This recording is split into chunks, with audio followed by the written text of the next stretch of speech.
뭔가 심각한 장면을 목격한 듯 안방을 몰래 훔쳐보는데 대체 범인은 뭘 보고 이리도 놀라는 걸까요? 그런데 이상하리 많지 놀라운 일은 동네에서도 일어나고 있었습니다. 바로 선종 씨를 병문안했던 사람들이 하나 둘 시름시름 앓더니 병원을 전전하는 게 아니겠습니까? 이 원인을 알 수 없는 일들은 어디서부터 시작된 걸까요? 선종 씨는 딸을, 보미는 아빠를 서로 생각하는 마음은 같은데 왜 이리도 어긋나기만 하는 걸까요? 사실 엄마를 일찍 잃은 보미는 아빠마저 잃을까 두려운 것입니다. 한바탕 속상함을 쏟아내고는 조용히 집으로 들어서던 보미는 그런데 그때 뭔가 심각한 장면을 목격한 듯 안방을 몰래 훔쳐보는데 대체 보미는 뭘 보고 이리도 놀라는 걸까요? 그런데 이상하리 많지 놀라운 일은 동네에서도 일어나고 있었습니다. 바로 선종 씨를 병문안했던 사람들이 하나 둘 시름시름 앓더니 병원을 전전하는 게 아니겠습니까? 이 원인을 알 수 없는 일들은 어디서부터 시작된 걸까요? 시간이 갈수록 동네는 점점 뒤숭숭해지고 선종 씨의 집 근처를 배회하는 수상한 사람까지 등장하는데 이거 뭔 일이라도 나는 게 아닐까 불안합니다. 아니, 저 시커먼 놈은 도대체 뭐 하는 놈이길래 맨날 보미네 집을 맴맴 도나 몰라? 아유, 그러게 말이에요. 안 그래도 동네가 시끌시끌해 죽겠는데. 아유, 저놈어 벽돌집 아저씨도 그런다며. 네. 아니, 봄이네만 갔다 오면 아프고 앓고. 아니, 도대체 왜 그러는지 모르겠어요. 아, 이사를 가야지 원. 재수 없어서 못 살겠네. 이 낯선 남자. 선종 씨와 무슨 연관이라도 있는 걸까요? 쳐다보는 것도 짜증나. 아유, 빨리 가요. 손끝에. 얼른. 아유. 그런데 그때 선종 씨가 조심히 밖을 살피더니 서둘러 집을 나섭니다. 형씨, 이놈도 어딜 가시게?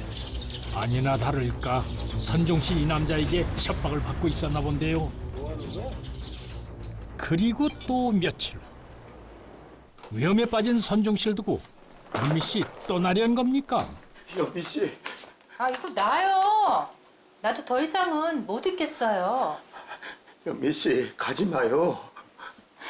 무슨 중2병도 아니고 봄이게 대드는 거 다 참아온 나예요. 그런 나한테 어떻게 선종 씨가 그럴 수가 있어요? 다시 안 그래요. 안 그럴 거예요. 조현미 씨, 네, 제가 조현미인데요. 경찰입니다. 조현미 씨 사기죄로 체포합니다. 네? 아니 지금껏 선종 씨를 보살펴온 연미 씨가 사기라니요? 이게 또 무슨 말입니까? 이야기는 넉 달 전으로 돌아갑니다. 선종 씨는 조연미를 병원에서 처음 만나게 되는데요. 이선중 씨, 몸은 좀 어떠세요? 보험회사에서 나왔습니다. 둘의 관계는 사실 보험사 직원과 고객이었던 거죠.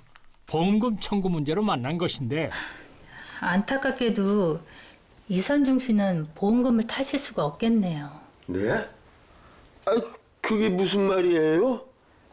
이선중 씨가 든 보험 상품은 뇌출혈이 일어나야지만 받을 수 있는 거라. 돈을 좀 더 내고 보장 범위를 좀 넓히시지 그러셨어요. 그럼 가입할 때 그런 얘기를 했어야죠. 이제 와가지고 몸도 편찮으신데 진정하세요. 방법이 아예 없는 건 아닌데 위험만 받는 거예요. MRI 한번 찍어봅시다 그럴 거잖아. 선중 씨가 대신 가서 찍으면 되는 거지. 좀 형편이 어려운 사람을 골라 접근을 한 다음에 그 실제 뇌졸중 환자들에게는 MRI 사진을 한번 찍게 되면은 100만 원씩 주겠다 이렇게 접근을 하였고 뇌졸중 환자가 아닌 정상적인 보험 가입자들에게는 보험을 청구하게 되면은 거액의 보험금을 타서 주겠다 이렇게 해서 환심을 샀습니다. 이렇게 해서 보험 설계사가 6년 동안 9개의 보험사로부터 3억 원의 보험금을 타는 겁니다. 한마디로 남의 뇌 사진을 가지고 뇌 렌탈 사업을 한 겁니다. 에이, 이번엔 얼마 안 되네. 자, 100만 원. 정산해야지. 요양사 월급 플러스 가사 도우미 월급 계산하면 아이, 이번 달도 마이너스 200이네. 그러니까 봄이 대학교 보내고 그러려면 분발하랬잖아. 그때 조현미에게 눈뜨고 사기당하는 아빠를 보미가 목격하게 된 것입니다. 지금 뭐 하는 거야? 아픈 사람 가지고 사기를 쳐? 내가 다 신고할 거야. 신고하려는 보미의 핸드폰을 가로채는 이 남자는 지금 뭐하는 짓이야? 당신은 뭐야? 신고라도 하시게? 아빠까지 읽고 싶어? 네가 신고하면 니네 아빠도 깜빵 가. 우린 공범이야. 가엾은 니네 아빠 이 몸으로 깜빵 가면 거기서 죽으라는 거야? 그걸 원해? 이 미친 씨. 이게 어디서 어른한테? 민구나, 우리 봄이 잘 감시해라. 예. 뭐 여부가 있겠습니까? 야, 따라와. 봄아, 우리 봄이 건들지 마. 아이고, 눈물 나는 부성애네. 딸까지 위험에 빠지자 선종 씨는 직접 경찰서를 찾아 나선 건데 이놈을 어딜 가시게? 어? 조현미가 심어놓은 감시책 최민군에게 그만 걸리고 말았습니다. 미안해요. 됐고, 안 그래도 이 동네 소문도 뒤숭숭하고 그래서 그만 뜨려고 했어 나도. 우리 봄이는 나도 보험 하나 들어둬야지. 신고해봐 아주. 그땐 봄이 다시는 못 볼 줄 알아? 봄에는 잘못 없어. 잘못 없다고. 성취하는 몸이지만 딸의 학비를 벌 수 있는 좋은 기회라 생각해 시작한 일이었건만 결국 딸 보미까지 위험에 빠뜨리는 꼴이 되고 말았습니다. 하루 종일 최민군의 감시에 공포를 느낀 보미는 저기요, 죄송한데 저 핸드폰 한 번 빌려주시면 안 돼요? 제발요, 진짜 딱 한 번만요. 이것들이 진짜. 야, 안 꺼져? 오, 꺼져. 넌 도저히 안 되겠다. 어? 따라와. 따라와. 보미의 돌발 행동에 최민군은 납치를 강행하는데요. 그때 가까스로 위기를 모면해 도망을 하는 보미. 급기야 차도에 뛰어들기까지 하는데 실은 도움을 청하기 위해 위험을 무릅쓰고 도로로 뛰어든 것이었습니다. 저기요, 저 한 번만 도와주세요, 제발요. 저희도 이 사건의 제보를 처음 받았을 때는 제보 이후에는 수사할 만한 단서가 하나도 없었습니다. 나중에 수사를 하다 보니 뒤를 봐주는 조직폭력배가 있었고 그 주범 자체도 보험사 설계사로서 20여 년이 넘는 경력에 그 병원의 생리를 다 꿰고 있어서 병원 전문 일까지 6년 동안을 속여왔습니다. 그래도 범죄는 영원할 수 없습니다.